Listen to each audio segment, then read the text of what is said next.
Carlos Monzon, en Argentine, son nom résonnera toujours dans l'histoire de la boxe. Né le 7 août 1942 dans une famille pauvre de Santa Fe, il grandit dans la misère.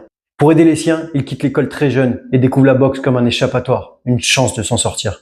Rapidement, son talent éclate. Monzon s'impose rapidement sur les rings locaux, avant de se lancer chez les professionnels. Sa carrière décolle dans les années 60. En 1970, il crée la surprise mondiale. Il bat Nino Benedetti à Rome par KO, et par là même devient champion du monde des poids moyens. Ce n'était pas qu'une victoire, mais le début d'un règne. Monzon défendra son titre 14 fois, restant invaincu tout au long de sa carrière. Parmi ses victimes, de grands noms comme Emile Griffith, José Napole ou encore Rodrigo Valdés. En dehors du ring, Monzon est une vraie star. Cinéma, mode, fête.